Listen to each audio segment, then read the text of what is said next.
second game today on NBC is in Phoenix between the Suns and the Bulls. Chicago, as you know, has been red hot, winners of 28 of their last 33. Without Michael Jordan, their performance has been perhaps the biggest story in the NBA this year. The guy leading the way for the Bulls now is a supporting actor turned leading man, Scottie Pippen. They were the perfect 1-2 combination, the king and the pretender to the throne. When the king stepped down, the pretender moved swiftly, assuming leadership of the reigning champions. I told Scottie, I told BJ, I told John, I told all the guys, you still have the faith, you have the ability to achieve what you want to achieve. You just got to believe in it. The day Michael retired, his locker was cleaned out by the Bulls. I thought it was going to become a memorial, but instead, Scottie moved right in. I think it was a very bold move for Scottie. Into the same locker? Absolutely, into the biggest locker in a very small little locker room in the stadium. But I think he was saying to everyone, it's now my team. I think for many years people said, I'm not all-star, I'm just riding Michael's coattail. Well, this was an opportunity when Michael's departure for me to really step forward and show some leadership. And maybe somewhere along the line he realized that he doesn't have to be Michael Jordan. He can be Scottie Pippen, and that's certainly good enough for us. Pippen is the man on both ends of the floor, whatever it takes. He is the top forward in the league in steals and assists, being like Mike in almost every way. He hasn't walked onto the court thinking because Michael left and his 32 points went with him, he had to find a way to get those points. I would go so far as to say that Scottie in our league is probably the most complete player we have. Scottie could, you know, go out and take the game upon his shoulders and shoot it 30 times a game, but he's not that type of player. And this year, everyone needs to, you know, touch the ball and be in the offense, and that's what we're doing. I'm not going to be the NBA leading scorer, so I'm not out there to try to put up big numbers. I'm more or less out there to make us look good as a team and make us play well. He is the reassuring voice on the floor, yet Pippen has had to stand up to those who challenged him in past playoffs. The label of easy to intimidate no longer applies. The mental toughness has probably been added to his game. A lot of times you see him stand up to a lot of the guys now, and opposed to when he was a little bit younger, he kind of overlooked it and just like, well, you know, I'm just going to play my game and not worry about it. But I think sometimes you just have to stand there and make a stand just to let him know that you're not going to be intimidated. I think that's what he's doing now. I just kind of play through it. I feel like that if I be quiet and just go out on the court and let my play take over, then they will shut their mouth. No matter how much I've been criticized, I've always got the last laugh, and I got 3 rings to show. Even with 3 straight road wins this week, Pippen has voiced the need for more help on a Jordan-less squad. New York loses Doc Rivers, and within 2 or 3 weeks, he's replaced by a premier guy that, you know, really can step forward. And now we've lost one of the greatest players in the game, and it's been 2.5 months, and, you know, we haven't made any changes or did anything. Well, New York is trying to really make a run to win a championship, and I think to some extent I was trying to say the same. We need to make a run. The Bulls have their critics, especially Charles Barkley, who says, no Michael, no ring. Charles is one of those guys that when things are going well for him, he's fine. So I've always said, come late June, Charles be criticizing his teammates, the franchise, and everybody that he can point a finger at.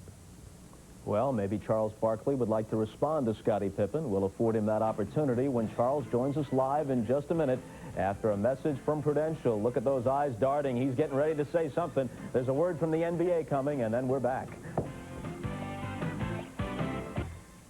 Okay, later today, Bulls and the Suns on NBC. Charles Barkley has literally just gotten out of the whirlpool. He won't play today, but you were listening as Scottie Pippen made his comments. Now, earlier, Charles, you had said, no Michael, no ring. I don't care how well the Bulls are doing during the regular season. In the crunch, they need him in those clutch moments.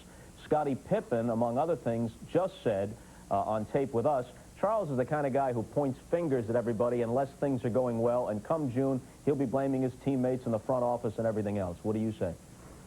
Well, I'm not really going to get in a verbal confrontation. I said my thing. That was my freedom of speech, and he said his thing. I just think that it's a lot unrealistic to make a big deal of how well the Bulls are doing now. Everything will come clean in June, and the best team will win. And I think we got a really good chance at it if we play well and get everybody healthy. But that's just good TV hype, and I'm not going to sit there and throw things back and forth. That's good TV. But I just think if everything will come clean in June. They don't get a championship away in February. Us and the Knicks proved that last year. Us and the Knicks both had the best record, and both of us disappeared in the playoffs when it was time to win it. So, hey, it all come clean. We don't give away championship rings in February. Is there any bad blood between you and Pippen? I remember you were jawing at him pretty well during the final round last year. No, Scott is a good friend, but anytime somebody verbally says something about you, you just a normal reaction for you to say something bad about them.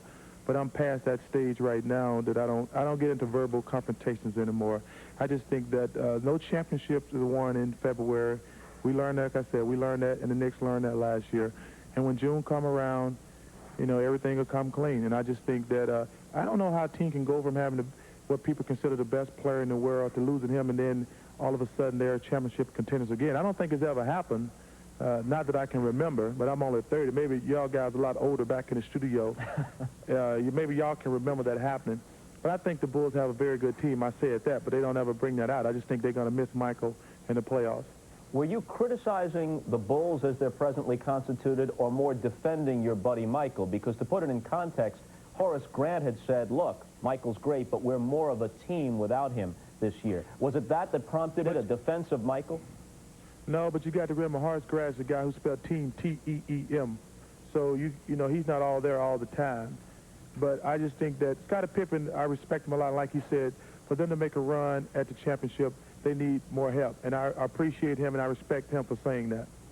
Suppose everybody in the West was healthy right now. Suns, Sonics, Spurs, Rockets. How do you rank them?